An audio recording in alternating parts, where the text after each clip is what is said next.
Man, this sucks. I'm just going to card shops and eating pizza with the homies. What is up, everyone? I hope you all are doing great while we are all under quarantine because of, you know what? I can't really say what we're under quarantine for because YouTube doesn't like that for some reason.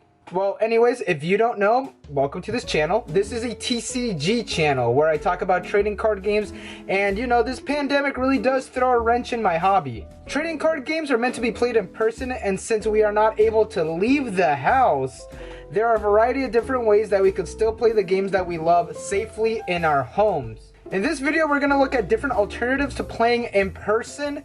I kind of wanted to make this because, the US really isn't doing that great at flattening the curve, and I have seen this picture here, which Battle Spirits players are fucking crazy. Like, the little plane of plastic kind of defeats the purpose because you're still sitting next to someone, but whatever. I love card games. I would not die for them though. But yeah, like I mentioned in this video, we're going to look at different alternatives to playing in person, and with that being said, let's start with the most obvious one: TCG video games.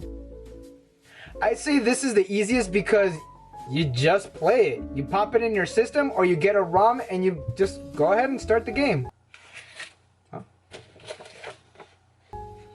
I am being notified by my lawyer stating that I do not condone piracy. Magic the Gathering has had some games since '97, and there's actually a great simulator in Magic Arena, but we're going to be touching more on that later.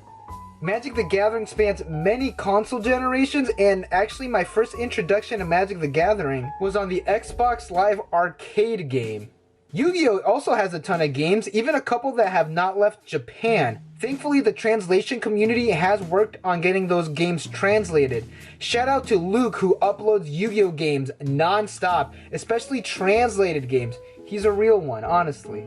The latest Yu-Gi-Oh game released was Legacy of the Duelist, and that was actually released not that long ago on the Nintendo Switch. Nope, not yet. You stay down. We'll get to that later. Another card game on the Switch is actually Super DragonBall Heroes World Mission.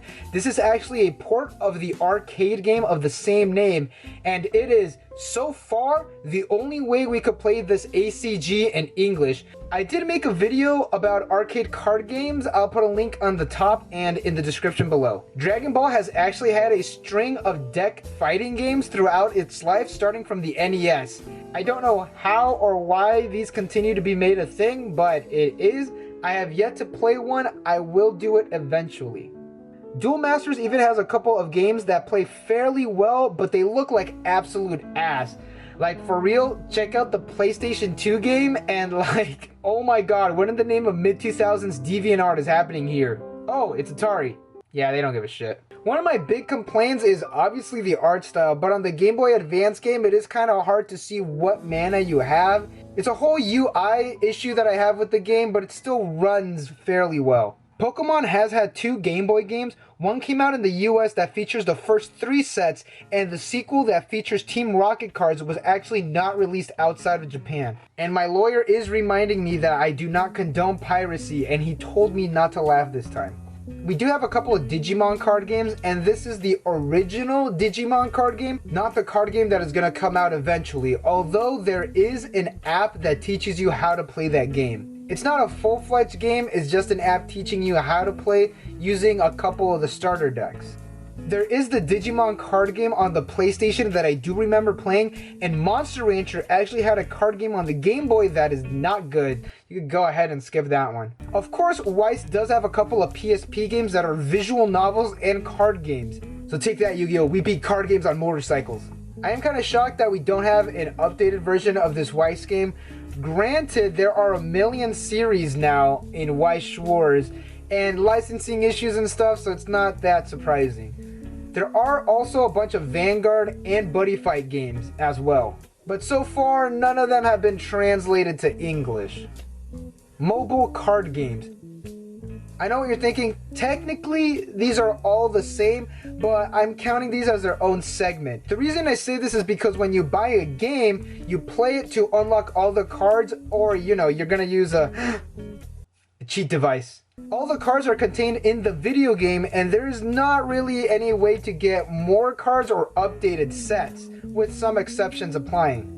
That's where mobile card games come into play. These are games that can be played on your phone or your tablet. They contain microtransactions.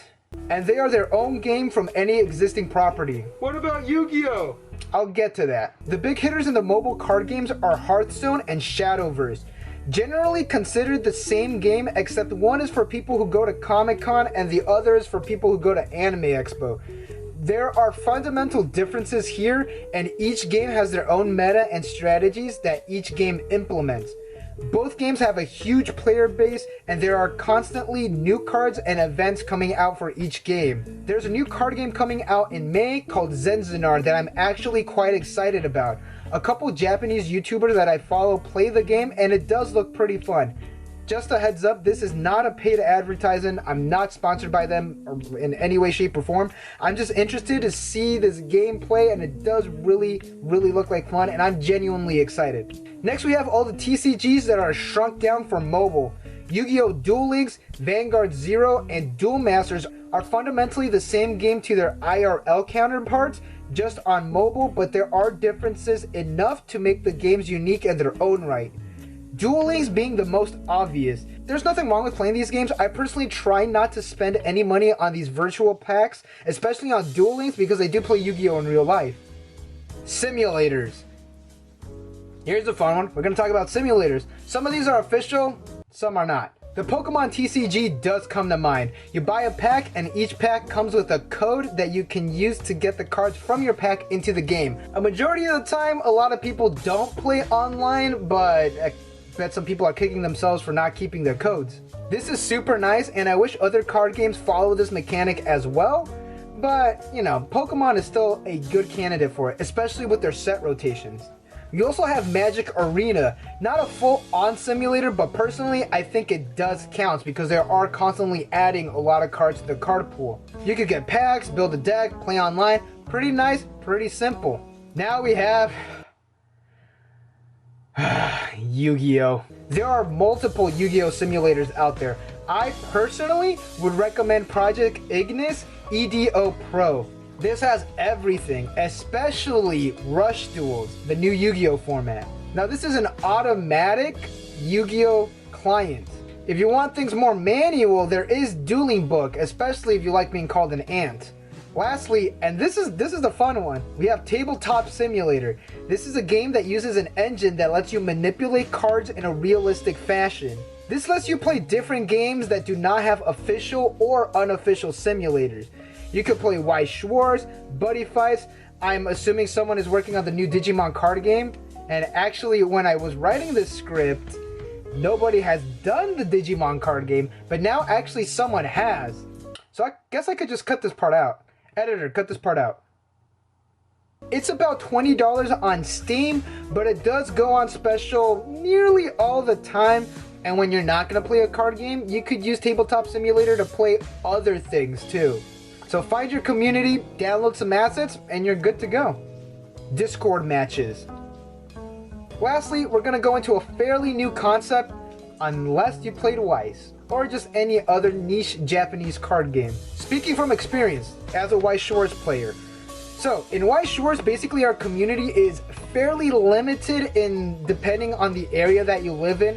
Where I live in the Southern California area, there is a pretty decently sized Weiss Schwarz community. But if you live in a place that doesn't really have a strong presence, you're not gonna have anybody to play with. That's where Skype duels came in. That is when you and a buddy just play a game over Skype. You take a camera, point it to your field, and you just play. It's a great way to play with friends from like across the country in quarantine, and even from friends in different countries. And with that, Bushiroad actually has a new service called Remote Fight on Discord, and this is literally the exact same thing, except it's official now. You log on to Discord, you pick which game you play, you call the bot over, and the bot will set you up with someone to play a game. It has gone fairly well up to this point. The community likes it, and personally, I have not had an issue with it, except I did try to play one game and I couldn't find a match. Granted, I was trying to find a game like around midnight, probably that's why. And I do believe that after this pandemic and this whole quarantine kind of just blows over, hopefully it does, Bushiroad is going to keep this up because the fans do like it. It has been received fairly well and it works. Also, it seems more cost effective for Bushiroad. Instead of putting money and resources into developing a system that lets you play these card games, you could just go on Discord and point your camera to your field. Plus, that way, they're gonna still be making money from physical products. Also, you know, I'm sure they're doing fairly well with Vanguard Zero as well. But anyways, now Konami, they saw Bushiroad's success with this and they thought, yeah, let's do that too. Oh my god, it's all on fire. When they launched it in the TCG, holy fuck. The server literally lasted for about 4 hours because the Yu-Gi-Oh community memed the fuck out of it and they just completely shut it down. I love you crazy fuckers so much. In conclusion, all of these are good alternatives, but there is nothing that is going to beat going to a card shop, meeting new people, playing with friends, calling a judge because your opponent's white sleeves are semi-transparent and you can see the back of the cards. And there we have a big part of the experience. No, not calling the judge over. The card shop. In this whole pandemic, card shops are going to be hurting the most. It is already difficult financially to own a card shop, and this honestly does not help. So it is important that us, the players, are there to support card shops and to help keep them open. They are more than a place to just buy singles and products. They are an important part of the TCG community. Where else can you go buy card supplies, singles, join tournaments, and just, you know, just hang out? I'm sure that Target won't allow us to just hang out in the aisles and play card games. Most card shops do own a web store, a TCG player, an eBay account. It is best to buy in person. That way card shops are not hit with fees from other services such as PayPal or using TCG player or eBay. Konami is speeding up their Lost Art promotional campaign from every month to every 2 weeks to help card shops sell products, and that way customers are able to get these cards. But more importantly, it's for card shops would have an incentive for players to come to their shop and to buy product. That way they could make more money and they could stay open longer. Lastly, I just want to say we all need to band together. We'll get through this. We just need to wait this out a bit. Thank you all, and I'll see y'all in the next video.